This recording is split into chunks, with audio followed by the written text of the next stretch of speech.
So back in the fall of 1914, the kind of fast-moving warfare that kicked off World War I just slammed to a halt, a bloody, grinding halt. And it happened at a small Belgian city called Ypres. The battle fought there would literally change the very nature of the war for the next 4 years. You have to wonder, right? How did that happen? Why did these sweeping advances of the summer suddenly just devolve into the static, horrific trench warfare we all think of when we picture the Great War? Well, to get that answer, we need to look at what happened right before these massive armies collided. Believe it or not, it all kicked off with a race. But this wasn't for some finish line or a medal. No, this was a desperate, chaotic, month-long scramble for an advantage that was disappearing by the hour. So, this first phase of the story is called the Race to the Sea. But, that name's actually a little bit misleading. It wasn't really about which army could get to the coastline first. Okay, so here's the deal. After the huge early battles, the front line was pretty much set in stone. But there was this one critical gap, an open flank all the way up in the north. This set off a crazy series of attacks where both sides kept trying to swing around the other's northern end. Every time one army tried to outflank, the other would shift to block them, and this just kept pushing the whole battle line further and further north, right towards the sea. By the middle of October, they had literally run out of room.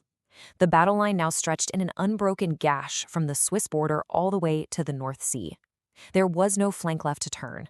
The race was over, and these two colossal armies were now barreling right towards each other. And this collision, it brings us right to the town of Ypres. It was here, in these flat, soggy fields of Flanders, that this final massive encounter was going to happen. And this part is absolutely key. Neither army was showing up here planning to dig in and defend. And the sheer scale of the forces coming together here, it's just immense. You've got the French, the Belgians, who are falling back from Antwerp, and the British Expeditionary Force on the Allied side. And facing them, the absolutely massive German army. We're talking millions of men all converging on this tiny corner of Belgium. So here's the crucial point. Look at these plans. Both sides were coming in hot with aggressive offensive goals. The Allies, they wanted to trap the German forces and smash their flank. And at the exact same time, the German commander Falkenhayn was ordering his armies to punch right through the Allied lines, grab those critical channel ports, and deliver a knockout blow. Ypres was about to become the site of two head-on attacks. And so, on October 19th, it began. The First Battle of Ypres. For more than a month, this whole area just became a crucible of fire, chaos, and unbelievable violence. The battle itself unfolded in these distinct, brutal stages. It started out as just a meeting engagement, both sides feeling each other out.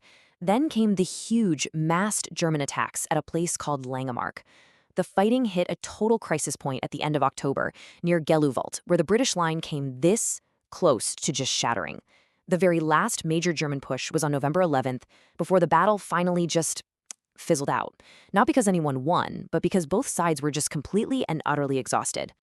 And this quote right here, it nails it perfectly. The war of maneuver was officially dead, and what took its place was something new and frankly horrifying, a static war of attrition, where the only objective was to bleed the other guy dry. Now, speaking of those early attacks at Langemark, we have to clear something up. There's this powerful myth that grew after the war called the Kindermord, or the Massacre of the Innocents. The story goes that waves of young, idealistic German students charged to their deaths, singing patriotic songs. The thing is, the historical record tells a different story. Yeah, there were student volunteers, but they were at most 30% of the force.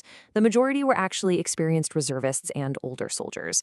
It was a really potent piece of propaganda after the war, but it wasn't the reality of the battle.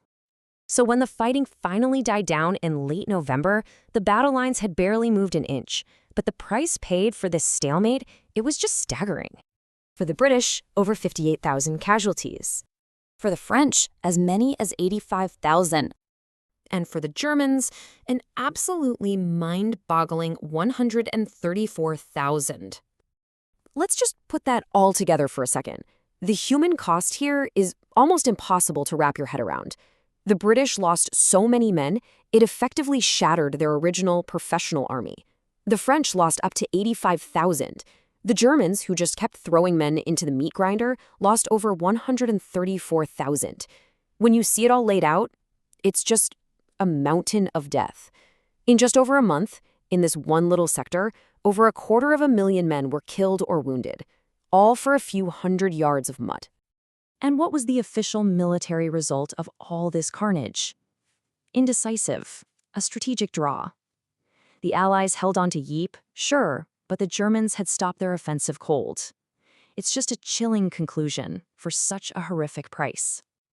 But here's the thing. The true legacy of First Ypres isn't found in that indecisive result. Nope. It's found in what came next. This battle fundamentally changed how the rest of the war was going to be fought. You see, Falkenhayn, the German chief of staff, realized that the quick, decisive victory he'd planned for was now impossible. It was just off the table. So he pivoted to a totally new concept, Ermattungsstrategie, a strategy of attrition. The new goal wasn't to win anymore, not in the traditional sense. It was to bleed the Allies white, to make the war so agonizingly costly that they'd be forced to sue for peace. That decision, right there, would define the Western Front for years. The big lesson everyone learned at Ypres was tactical. The combination of machine guns, rapid-firing artillery, and just simple dirt trenches had given an insane advantage to the defense. Attacking across open ground against an enemy dug in, it had become a recipe for absolute slaughter. And so, this is it. This is the final, most profound legacy of the First Battle of Ypres. Those makeshift trenches and shell holes that both sides desperately dug into the Belgian mud, they became semi-permanent. This line, forged in the fires of Ypres, would become the infamous Western Front. The armies had stopped racing, and they had started digging.